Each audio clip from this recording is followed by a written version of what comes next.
من امروز میخوام شروع کنم به خواندن یکی از شاهکارهای ادبیات فانتزی، کتاب هابیت.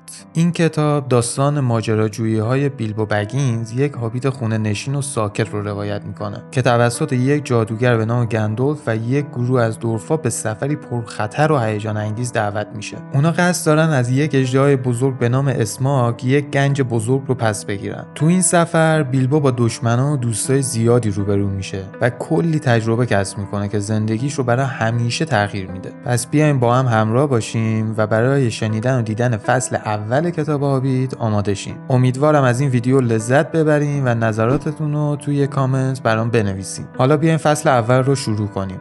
این شعر شبیه قسمتی از ترانه آنهاست. اگر شعر بدون موسیقی رو واقعا بشود گفت ترانه. در آن سوی سرمای کوههای مه‌آلود، به سوی دخمه‌های عمیق و مغاره‌های کهن ره سپاریم پیش از دمیدن صبح، به جستجوی زر افسون شده و پرید رنگ. کهندرف‌ها افسون‌هایی شگرف پرداختند در آن هنگام که چکش به سان ناقوس تنین افکن میشد در جاهای ژرف، آنجا که موجوداتی پلید مأوا گرفتند. در تالارهای گود زیر تپه ماهورها چه شاه باستانی و فرمان روای گنجینه‌های درخشنده بسیار از طلا بساختند و پرداختند و روشنایی را برای پنهان کردن در گوهرهای قبضه شمشیر به دام انداختند. بر گردن آویز نقره ستارگان شکوفان را به رشته کشیدند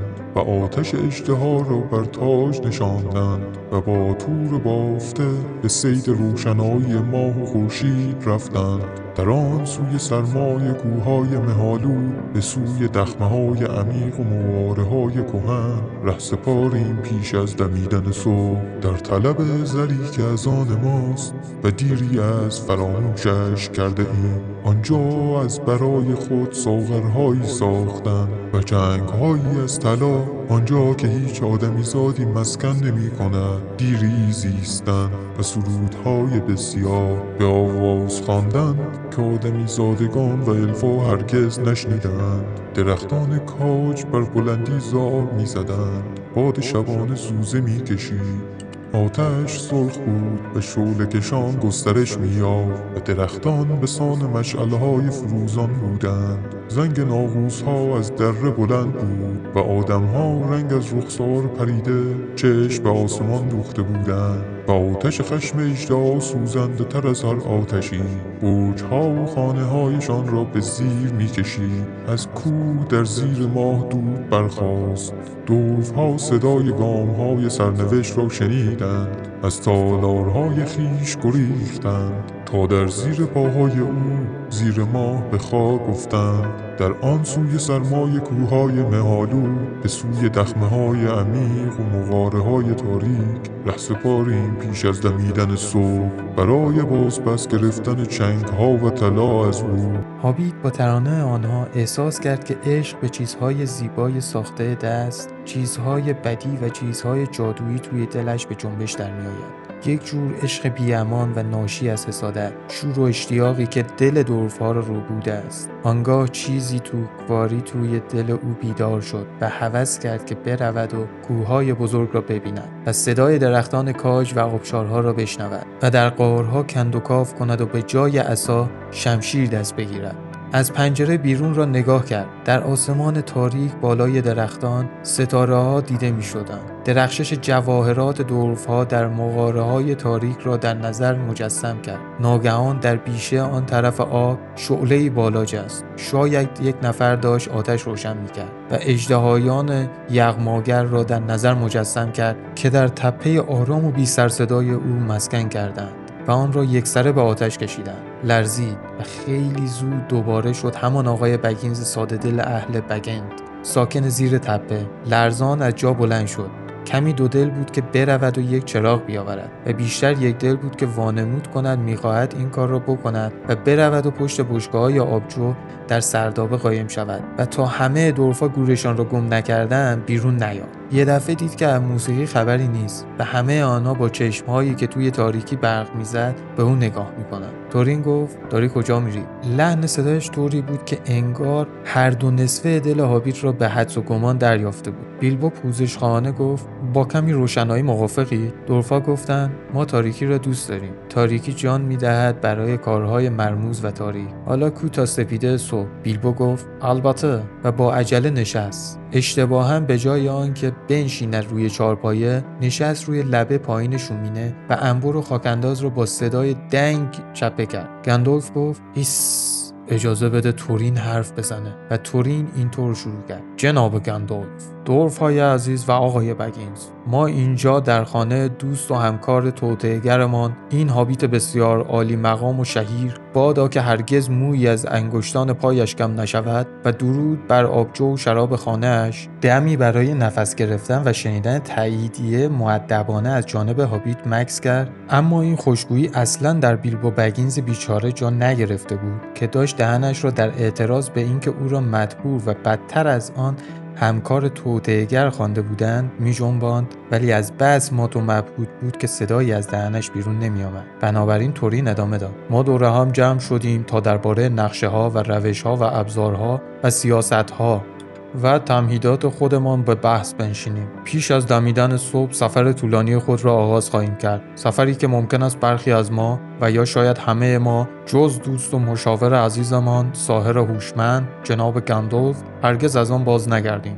این لحظه ای از خطیر. فرض را بر این می‌گذارم که هدف بر همه ما معلوم است. اوضاع و احوال دقیق ما برای جناب بگینز معزز و شاید یکی دو نفر از دورفای جوانتر که البته منظورش فیلی و کیلی بود در حال حاضر شاید نیاز به توضیح کوتاه و مختصر داشته باشد. روش تورین اینطور بود. او دورف مهمی بود. اگر به او اجازه میدادند احتمالاً همینطور ادامه میداد تا از نفس بیفتد، بیان که چیزی بگوید که کسی از قبل نداند. اما رشته کلامش بی‌محابا بریده شد. بیچاره بیلبو دیگر بیشتر از این تاب تحمل نداشت. با شنیدن ممکن از هرگز باز نگردیم احساس کرد که یک جیغ کم کم از اعماق وجودش بالا می آید و طولی نکشید که این جیغ مثل صدای سوت قطاری که از تونل خارج می شود یک دفعه بیرون زد. همه دورفا چنان از جا پریدند که میز چپه شد. گندالف آتش آبی رنگی را سر چوب دست جادوییش روشن کرد و در پرتو این آتش بازی بیچاره هابیت کوچک را دیدند که روی فرش جلوی بخاری زانو زده و مثل ژله‌ای که در حال آب شدن است می‌لرزد. آن وقت دراز به دراز روی کف اتاق افتاده و یک بند فریاد برداشته که صاعقه زد، صاعقه زد و مدام همین را تکرار می‌کرد و مدت درازی نتوانستند به جز این حرف دیگری از او در بیاورند. برای همین هابیت را از زیر پا برداشتند و روی کاناپه اتاق پذیرایی دراز کردند و یک نوشیدنی دم دستش گذاشتند و سر کاروبار مرموز و تاریکشان برگشتند. وقتی دوباره نشستند گندالف گفت این یارو هابیت کوچولوی ما خیلی زود هیجان زده می شود. یه دفعه می بینی اینطور با مزه و عجیب خشم می کند، ولی یکی از بهترین هاست. یکی از بهترین ها. در تنگنا درنده مثل اژدها. اگر اژدها را در تنگنا دیده باشید آن وقت پی میبرید که این حرف در مورد هابیت ها فقط نوعی مبالغه شاعرانه است. حتی در مورد عموی بزرگ پدری باباتوک یعنی بالروئر که آنقدر عظیم الجثه بود، البته در مقایسه با هابیت های دیگر منظورم عظیم الجثه بود که میتوانست سوار اسب شود. بالروئر بود که به صفوف گابلین های کوه گرام در نبرد دشت‌های سبز حمله برد و سر شاه آنها گلفینبال را با ضربه یک گرز چوبی کاملا از تن جدا کرد. این سر 100 متری توی هوا پرواز کرد و داخل یک لانه خرگوش افتاد و به ترتیب پیروزی در نبرد به دست آمد و درست همزمان با آن بازی گلف اختراع شد. در این حیث و بیس خلف آبرومندتر بالروئل کم کم حالش داشت در اتاق پذیرایی جا می اومد. منظور همون بیلبو. پس از چند دقیقه و بعد از خوردن یک نوشیدنی با حالتی عصبی به طرف در اتاق پذیرایی خزید. شنید که گلوین میگوید یعنی فکر میکنید به دردمان بخورد؟ حرف گاندالف قبول که میگوید این هابیت درنده است، ولی یک جیغ مثل این درست در لحظه هیجانی کافی است که اژدها و همه فک و فامیل او رو بیدار کنه و کلی از ما رو به کشتن بده. خیال میکنم بیشتر شبیه جیغ ترس بود تا هیجان. راستش رو بخواید اگر به خاطر علامت روی در نبود خاطر جمع میشدم که خانه را عوضی گرفتم تا چشمم به این یاروی کوچولو افتاد که داشت روی فرش فرج ورجه میکرد و نفس میزد. به شک افتادم بیشتر شبیه بقال است تا عیار. آن وقت آقای بگینز دستگیره را چرخاند و داخل شد. خلق و خوی توکیش برنده شده بود.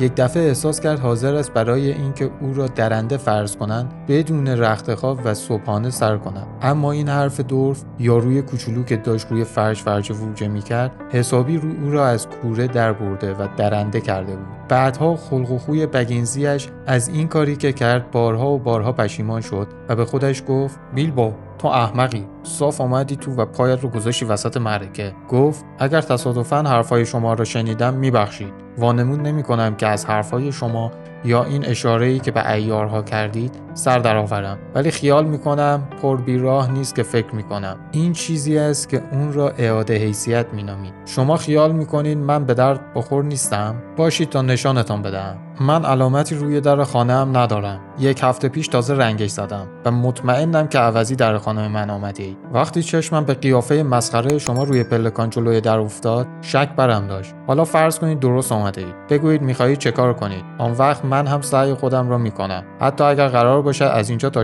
شرق مشرق بروم و با اژدهای جماعت در آخر بیابان بجنگم. حتما این کار را می‌کنم. عموی جد من باروئل توک بود که گلوین گفت بله البته، ولی این قضیه مربوط است به سالها پیش. من داشتم از تو حرف می زدم. در ضمن خاطر جمع باش که یک علامت روی این در بود، همان علامت مرسوم این حرفه، یا همان که زمانی مرسوم بود. خب دوستان، ویدیو امروز ما به پایان رسید، اما این داستان هیجان انگیز ادامه داره. پس ویدیوهای بعدی ما رو از دست ندین. امیدوارم از این ویدیو لذت برده باشین و با صدای منم همراه شده باشین. سایر قسمت‌های فصل 1 تو همین پلیلیست گذاشته میشه. اگه نظر یا پیشنهادی دارین خوشحال میشم توی کامنت بگین. همچنین اگه ویدیو خوشتون اومده ممنون میشم ویدیو رو لایک کنین و روی دکمه سابسکرایب بزنین و اگه دوست داشتین زنگوله هم بزنین تا به محض اینکه ویدیو جدید منتشر میشه متوجه شید و با هم ادامه داستانو ببینید. تا ویدیو بعد، خدا نگهدار.